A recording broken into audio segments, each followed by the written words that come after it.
Okay, in your math today, your page is called Adding and Subtracting Decimals to the Tenths. And this page actually is 4 pages long, I guess, 2 pages front and back. And today we're going to work on the first 2 pages, so the first page front and back. And that's going to focus on just adding decimals.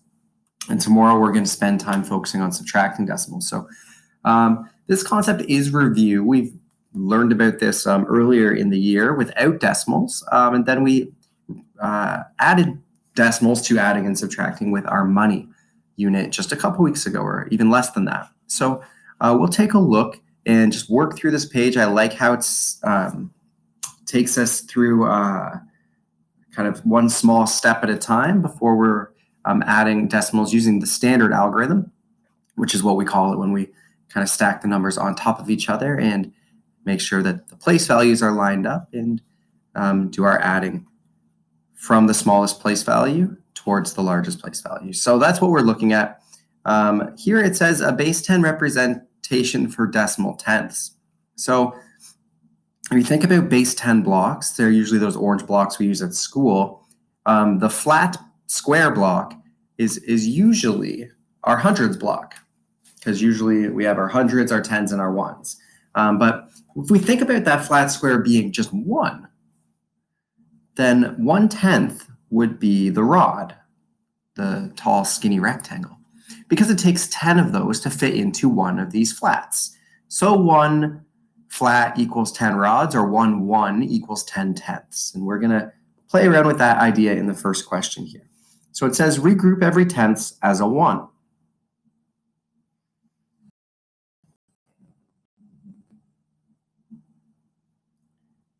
So in the first question, it says we have 2 1s,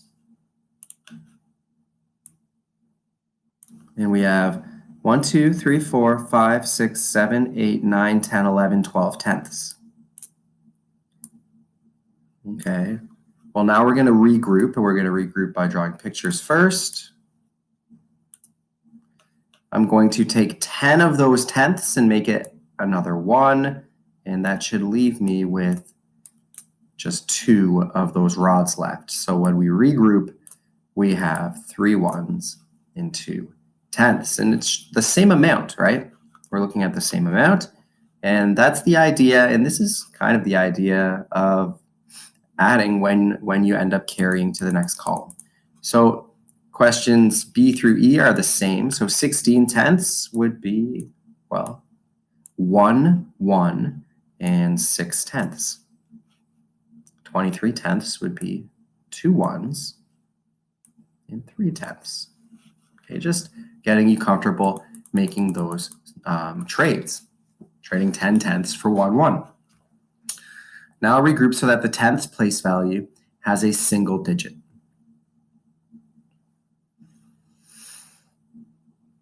So here we have 3 tenths plus 12 tenths. Well, that would give us 15 tenths altogether. But we're going to rewrite it so that the tenths value only has 1 digit. So instead of writing 15 tenths, we're saying 1 1 and 5 tenths. So for B, 7 1s plus 14 tenths, 7 1s plus 14 tenths.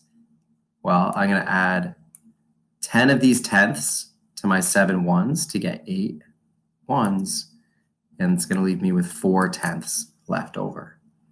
So you have to really be looking at the unit after the number. Here we have 8 10s plus 6 1s, right? You put that together, you're going to get 16. And then 36 tenths. So what's that going to equal? Well, I can say that equals 8 10s. I'm going to take 30 of those tenths and turn them into 3 1s. So 3 plus 6 is 9 1s. And it's going to leave me with 6 tenths left over. Number 3, it says add by adding each place value. Okay, so we're just going to break these numbers down one at a time. So in this example, it says 35.4 plus 2 decimal 3. And you'll notice that we're lining our numbers up so that the decimals all line up. If the decimals line up, then your ones columns are going to line up and your tenths columns are going to line up. And then you're not adding 3 tens plus 2 ones because that would mess up your answer. Okay, so we're going to start over here in the tenths column. 4 plus 3 is 7. 5 plus 2 is 7. And 3 plus nothing is 3. So we end up with 37.7. And as long as your decimals were lined up, you're going to have a decimal in the exact same spot in your answer. So you're going to do the same thing for question B. And then we'll check out the back page. It says, add by adding each place value and then regroup. So this time, you're going to add each place value without worrying about regrouping as you add. And then afterwards, you're just going to make a trade. So we have 5 plus 6 equals 11, which is good. That makes sense. We have 11 tenths. Here we have 4 plus 3 equals 7. And 1 plus nothing equals 1. But we need to have a trade here because we have a 2-digit number in one of our columns. So we're going to have to trade 10 of those tenths for 1, 1, which we were practicing at the beginning of this page. So 10 of those tenths, 1, 1. 1 plus 7 is 8, and that leaves us with 1/10. So we have 18.1. Okay, try it here. Actually, why don't we do this one together, and then you're going to get lots of practice down below. So here we have 25.8, and we're going to add 12.6. So we're going to start by adding the tenths, which is going to give us 14. This is a step that you might be used to skipping if you're just used to using the standard algorithm and doing your trade by saying, okay, 8 plus 6 is 4, and then I'm going to carry the 1. What you're doing is you're just making that trade all in one step. And by doing it this way, it's forcing you to see how the standard algorithm is actually working. And our answer is going to change a little bit when we make this trade because we're going to take one group of 10 out of the tenths. We're going to add it to the ones to turn the 7 into an 8 and be left with a 4. Add the decimals up by lining up the decimal points. So now we are allowed to do it either way we want. So if I wanted to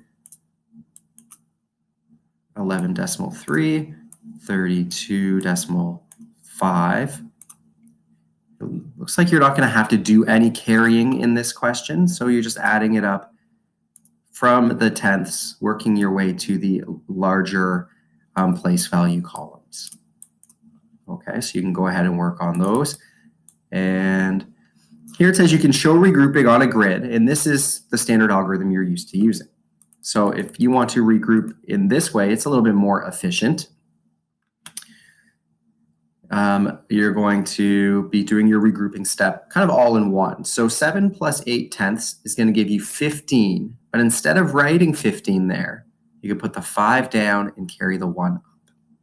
Then you go 1 plus 6 plus 1 is 8, and that's how you get that answer. Let's do one more. 24.7 plus 4.3. So we're going to do 3 plus 7, which is going to give us 10. So the 0 goes down, and we're going to trade 10 of those tenths, all of them, for 1, 1, which is going to end up giving us 9 in the ones column. 1 plus 4 plus 4, and a 2. Okay. A couple other questions here. It says on a grid, line up the decimal points. You could use the side of your page if you have room, or you could use an additional page and line them up. The most important thing you're doing is when you write your numbers down to add them, you're lining up the decimal spot. It even makes sense to put the decimal spot down first. It kind of forces you to line them up. And then once they're lined up, it's just normal math,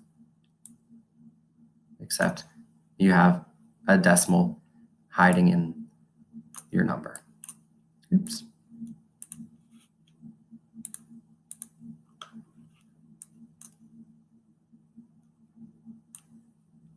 I'm not sure why it highlighted on me like that, but that's okay. I think you get the idea. Okay, thanks for watching all the way to the end. And hopefully this helped you. Remember, you're just working on the first page front and back, focusing on adding today.